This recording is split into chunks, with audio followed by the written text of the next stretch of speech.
Hello and welcome back to All Things Money. I'm your host, David Blain, and during today's show, we're devoting the show to talking about some things that you should know about your financial advisor, helping you to pick an advisor. It's one of the things that I get a lot of questions about, and my firm is a fee-only registered investment advisor, and we have certain services that and a certain clients that we work with, and people ask me all the time, well, how do I pick an advisor? And so we're going through some of these things. And before the break, which, by the way, if you missed the first two segments, just head on over to our website, which is dlblain.com.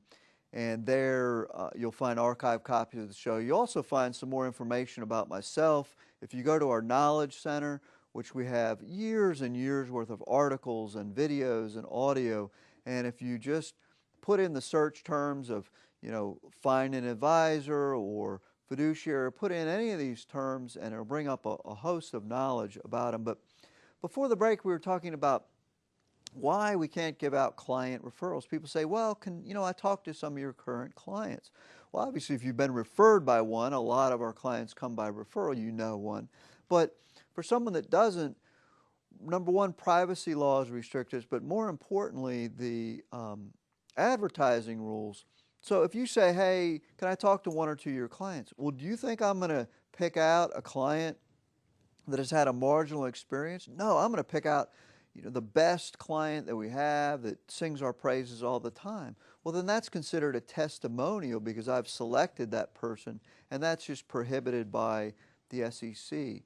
And so one of the things that but we can do is we can give out references for professionals. For example, we use a lot of attorneys in town. We use insurance agents to implement our recommendations. And so those people who are not our clients, they can attest to it. So that's one thing. If you're looking for references, don't be surprised if the person is unable to provide you client references. That should not be a negative. If you're going to a doctor or something like that and you ask, can you give me some of your other patients' names? Well, no, they're not going to give that to you either. So it's not unusual in a professional service type environment.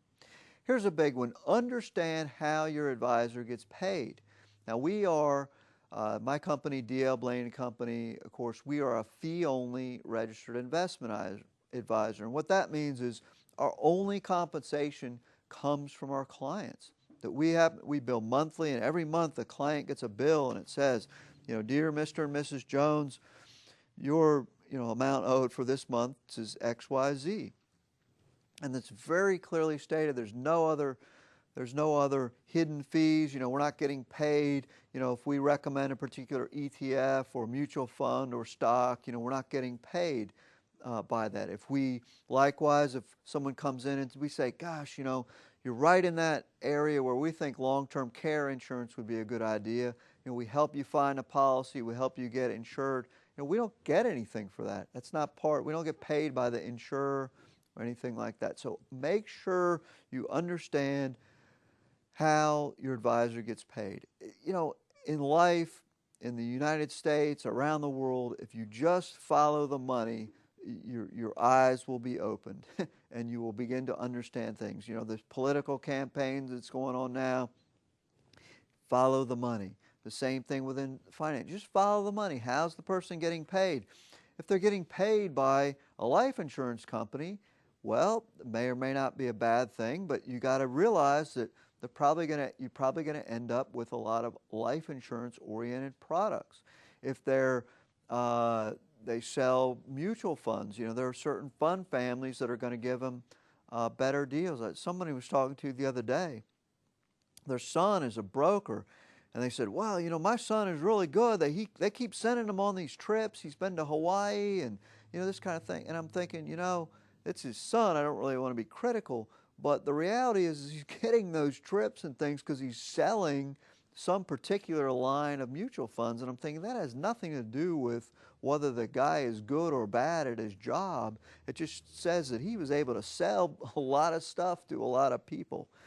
Anyway, so understand how your advisor gets paid. If they're a registered investment advisor, there's a Form ADV that's on file with the SEC. You can get it online that outlines all the different business practices of the advisor as long as how they get paid. A corollary along with that is understand what services are offered. I mean, our core services are investment management, discretionary investment management. We manage our clients' money for them so that they don't have to. Our services are set up for delegators, people that want to offload the burden of the day-to-day management of their portfolio to someone else. That's discretionary investment management. Other places don't actually manage your money. They just sell you a mutual fund and then it sits in the mutual fund. We also offer wealth planning. We're going to advise people on tax planning, retirement planning, estate planning, business planning, asset protection, all sorts of different wealth planning strategies. Understand what services your advisor offers. We're also very unique, and we really believe in the full wealth management, and we have, as I mentioned earlier, we have CPAs, we have enrolled agents on staff, and so we actually prepare our clients' tax returns. Now, we don't have to. If someone has a CPA they're happy with, that's fine with us, but for about 95% of our clients, we handle that those issues for our clients. So understand what services they provide. We help clients get insurance. We're not insurance salesmen. We can't sell a policy, but we help the client get in touch with reputable insurance companies, and we act as that neutral third party in between the salesperson and the client to make sure that the client is getting their money's worth. One of the last things, make sure you understand how often you're going to be in contact with their advisor. Our clients, we have a schedule of services that lays out the exact meetings that they're going to get, how often, what we're going to cover, and it's a whole service plan, not only for the first year, but for subsequent years. They know exactly what to expect. Now, of course, they can always request additional meetings, and we're always available by email, but we lay out exactly what that client should expect. And so you should expect that as well when you're checking out an advisor. Make sure they have some sort of game plan for you. Well, that's about all the time we have for today's show. I hope you enjoyed it and that you'll come back again next week. So for All Things Money, I'm your host, David Blain. The proceeding was a paid program. The opinions expressed are not necessarily those of WNBU and Inner Banks Media.